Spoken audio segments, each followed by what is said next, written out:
Hi, and welcome to this week's Proof Sidebar. New episodes of Proof covering the case of Lee Clark and Cain story are released every Monday. But on Thursdays, you'll see mini episodes like this one, where we answer listener questions, talk about things going on behind the scenes, as well as other true crime topics. I'm here this week with Jacinda Davis and Kevin Fitzpatrick.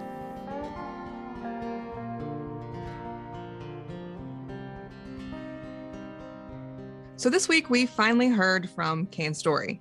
He called us a few months back. He was moved to a new prison and had phone privileges restored and finally got in touch with me. He had written before. I knew from his mother that he had wanted to talk to me, but it didn't work out until many, many months after we started. And it was a big moment to finally speak to him and hear his story. I think it's really compelling because you hear from the one person who's in the room. And I think that it will provide us a lot of insight over the course of this season, having that perspective, because he's the only one who really knows what happened. That's one of the first things he said to me. It was like, I am the only one who knows. I told him that I'd talked to Lee extensively and had lots of questions for him. And his reaction was, well, Lee doesn't know what happened there because he wasn't around. I'm the one that was there. I think it's really fascinating how you both included in the story this week how Lee has struggled with Cain knowing and him not, because how can you ever be completely certain that someone's telling you the truth? Thought that came across very well in the last episode. That's a battle for him. Lee says he's certain now. He doesn't have doubts anymore, but it was a long time to get there. Well, we also heard this week about the informants that investigators spoke to, and we even heard from one. We heard from the single informant, our single witness whose interview still remains in the Floyd County police files today. Our best guess is that's because this informant turned up rather late. And I think what happened is that the investigator simply didn't bother to hand this tape over to the DA's office, which is why we were able to hear it.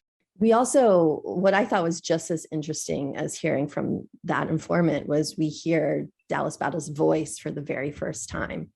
Just like Cain, it's the first time, we're hearing both their voices. And Cain mimics Dallas Battle in a couple clips that we played. And it made me laugh because he sounds just like Dallas Battle when he mimics his voice. That one line where he says, "You'll come out smelling like a rose, Cain."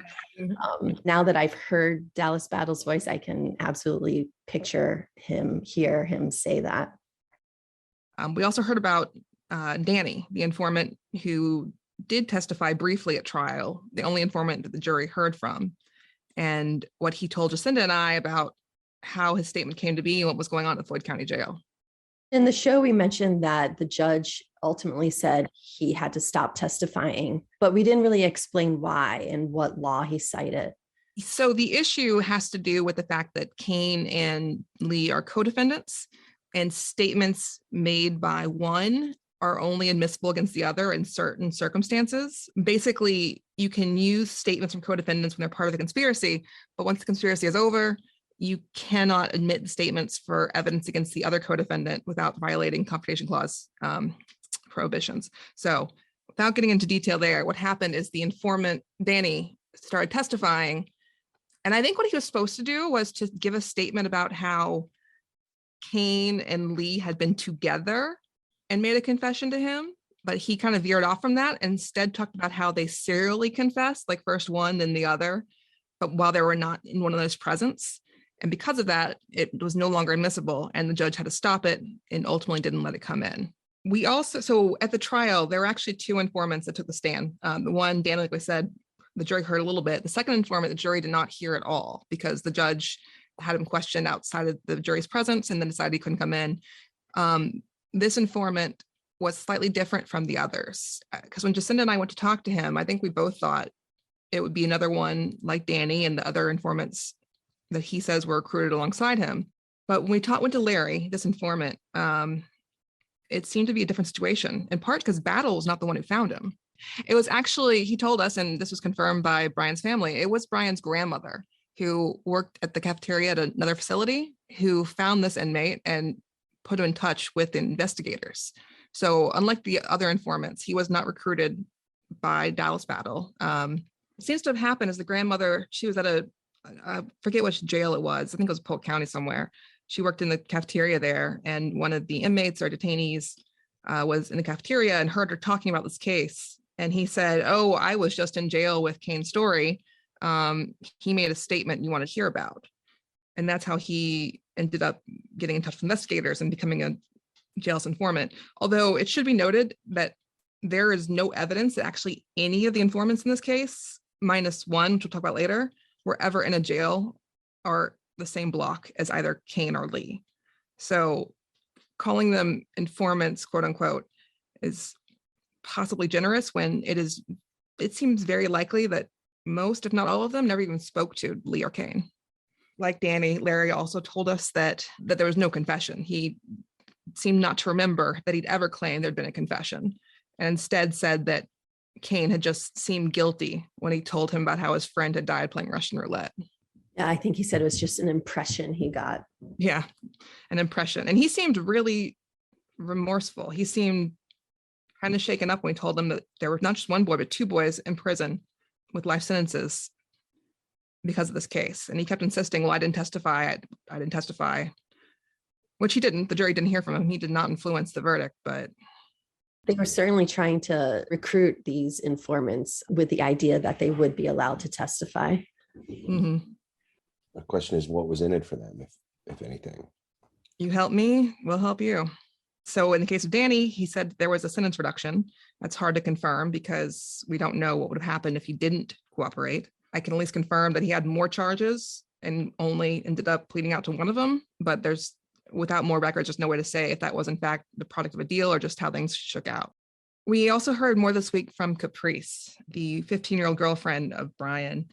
And one thing that struck me about this case is that you have the way Caprice talks, and even Brian's family talk about Caprice and Brian's relationship.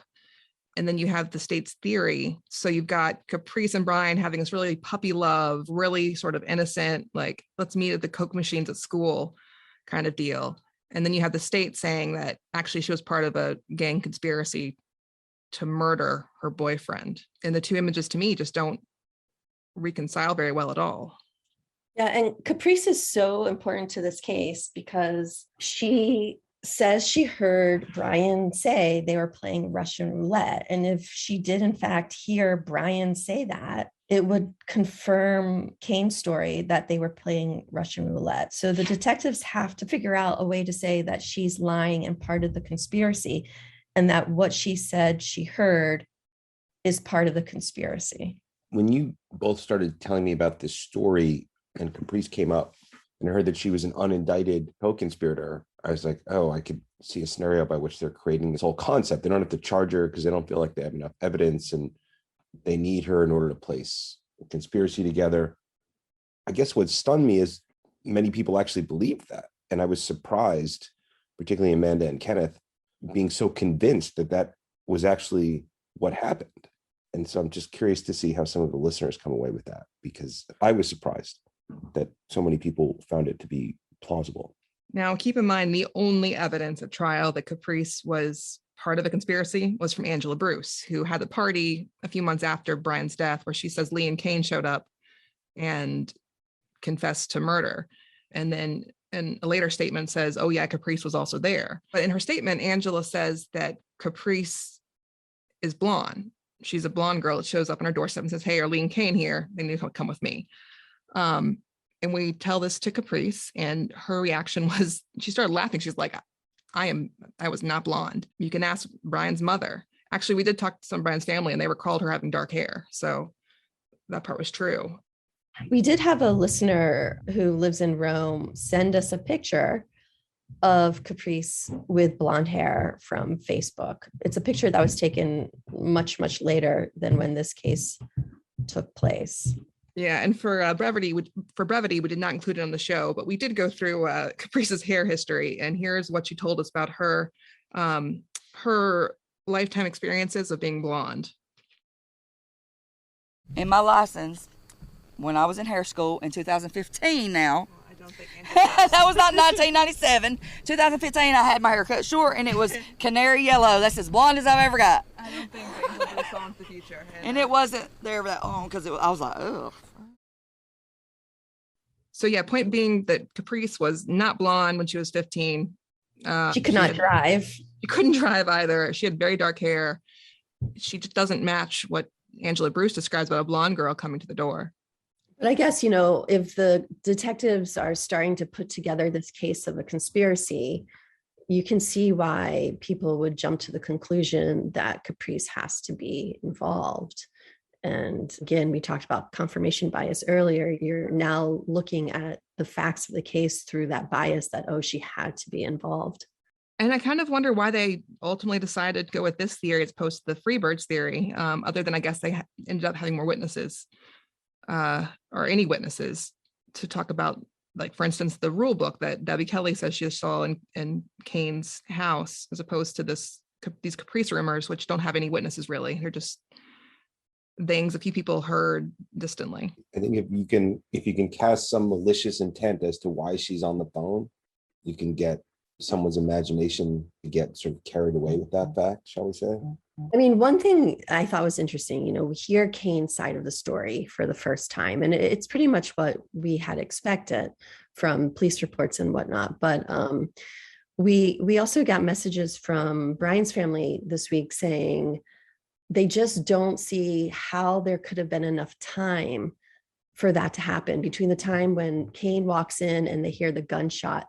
They don't think there was enough time for him to go in and for them to play a couple rounds of Russian roulette and then for the gun to go off. They feel very, very strongly that there just wasn't enough time. We don't have any exact timelines here. The one thing we do know for just about certain is that the phone call, 911 call, was made by Brian's family at 9:37, at least according to the old fire department records, when they got the call for the EMT to be dispatched there. So 9:37 is after the shot's been fired. We know Brian would have gotten home around 9, maybe a little bit after 9, and that Cain got there not too long after that. But the family recalls it being a very, very brief amount of time between when Cain/Josh walks back to Brian's bedroom and when they hear the thud. They say like 3 to 5 minutes in some of the trial testimony. And both Caprice and Cain describe events as not taking very long at all. They don't put an exact number of minutes on it. So it's clear it's not a long period of time here. But the question is it long enough for two boys to have started playing with a gun? Right. And also, but the flip side of that is it long enough for the plan to unfold of, okay, distract Brian. Once he's distracted, Caprice, I guess, is supposed to have sent a pager message to Lee, who is hiding somewhere, and then comes to the window. And all of that would take time too. So if there's not time for them to play Russian roulette, in my mind, there's not time for this alleged plan to unfold either. Unless the beeping thing was a plan to get both Lee and Cain over there. The beeper thing comes from Angela Bruce. So let's put a big old asterisk next to that story. But according to this beeper theory, that's, I guess, what could have been happening. Right, because someone would have had to signal to Lee that he's there and he's distracted. So go ahead and come to the window. Yeah. Why would they have to distract him is one thing I never understood. If they were going to shoot him, why wouldn't they just shoot him? Well, that's the other thing. We had a listener write in a question about doesn't understand, one, why they would have to try to muffle the shot or distract him. If the theory is that if the plan is that they're going to say we're playing Russian roulette, you wouldn't have to hide the gunshot, the sound of the gunshot, because you're going to say it's Russian roulette. That's another part that doesn't quite add up with this theory of what the plan was here for me, is that the idea is they muffled a shot so the gunshot wouldn't be heard. But if the plan's to make it be a fake Russian roulette, you want it to be heard. If no one hears the shot, then that's going to undermine this "it was Russian roulette" story. Exactly. We also got a question from Wee Wee Johns. Is a DA not bound by the same rules as someone on the stand? Y'all keep saying the pillow is the key, but to me, if Brian was never arrested or charged in connection with stealing the safe, there would never have been motive to kill in the first place. I guess the question is, how can the DA just make up lies, support the case, and not himself be in trouble? And did Lee and Cain's attorneys not try to check into the lies that the DA was feeding to the jury? I do think the word lies is too strong here. We don't have any reason to believe that the prosecutor knew he was making false statements during opening statements, especially when there's such obviously fact-checked and should have been easily corrected statements. To me, the sense I get is that the DA simply didn't know his case that well. There were a number of troubling misstatements that he made, but I am willing to believe that he simply either got bad info from his investigators or made mistaken assumptions about stuff that he never checked, as opposed to actually lying. That said, it's still very concerning, and I find it very troubling that he made a number of factual misrepresentations to the jury about very critical issues. And then the second part of that question about Lee and Cain's attorneys, couldn't they have objected or done something to point out the mistakes the DA was making? Yes, they could have. There are sort of tactical considerations there as well. You don't want to be objecting all through the other side's opening or closing. That can make the jury sort of hostile towards you or to be suspicious. It's not always a good idea it's definitely not a good idea to object to every little sort of misstatement. At the same time, a number of the things the prosecutor said should have been very quickly corrected, especially things like Brian being charged for the safe theft when he had nothing to do with it. Are we sure that their lawyers knew that they were incorrect statements?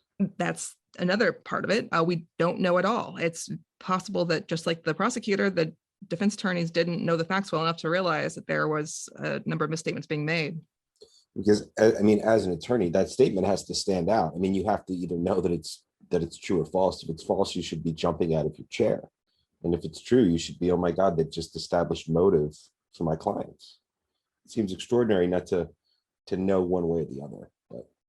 And our last question comes from Jeff, who says, so did Angela's story go from getting tired of all the murder talk so she pulled a knife on them and made them leave, to saying that the victim's girlfriend was involved and just randomly pulled up at my house and picked them up? Or did she take it a step further and claim the victim's girlfriend pulled up and then she pulled a knife on them?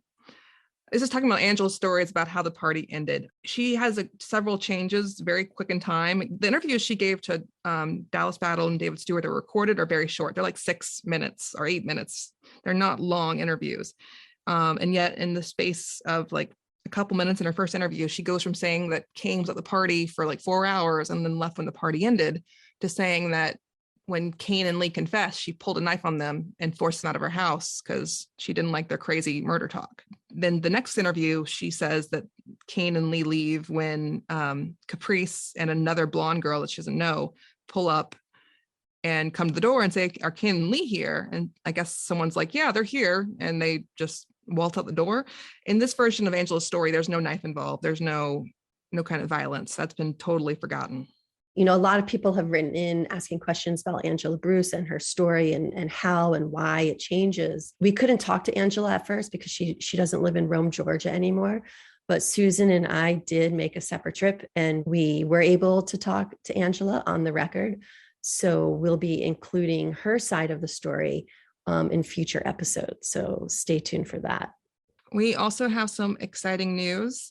For one of the rare times in Floyd County, we had success in getting documents. One of the things we've really wanted to hear are the 2 cassette tapes that were exhibits at Lee and Cain's trial. Both of them are recorded interviews with Cain's story, one about the safe theft and one about Brian's death. We requested them from the court. Initially, we were not given them. So we filed a motion with the court asking for access to those tapes, and we won. The judge agreed that those tapes should have been available to us, and we were able to get copies of both. And that's something you'll be hearing from in later episodes. We also got a ruling that the closing arguments and opening statements in this case, which were not transcribed, should be made available to us. In Georgia, the tape recordings of court proceedings like trials are not themselves considered court records. So we could not get access to that. But in this case, like in a lot of cases, not all of the trial proceedings were actually put into transcript form. So the only record that exists is in the tape cassettes of the recordings that were made. So the judge also ruled that we are either entitled to those tape recordings or to transcripts being made of the opening and closings or any other parts that weren't transcribed. So hopefully within a reasonable amount of time, we'll also be able to see what was said in closing arguments at trial. One of these tapes that you won the court order for is the original interview between Cain's story and Dallas Battle, yeah? It is. It's the confession tape. I mean, that is going to be so interesting when everyone actually gets to hear that. You're going to hear him and Cain and Dallas in a room. And also Mark Wallace, the current chief of the Floyd County Police Department. That's going to be fascinating to understand what Cain said, how he said it, what Dallas said, how he said it. We spoke to June's story on the first trip to Rome, and the way she described what happened after that sort of interrogation, and that was the turning point in this whole story. Well, that's all for this week's Sidebar. Don't forget to tune in on Monday for episode 6, where we'll discuss the forensics in this case, such as they are. Thanks for listening to this Sidebar episode. We're back Monday with episode 6, and if you have any questions for future Sidebar episodes, don't forget to send them our way through email, Twitter, Facebook, or Instagram. On all social media, we're Proof Crime Pod. You can also find me on Twitter at The View from LL2 and on Instagram at Sue Simp. That's SOOSIMP.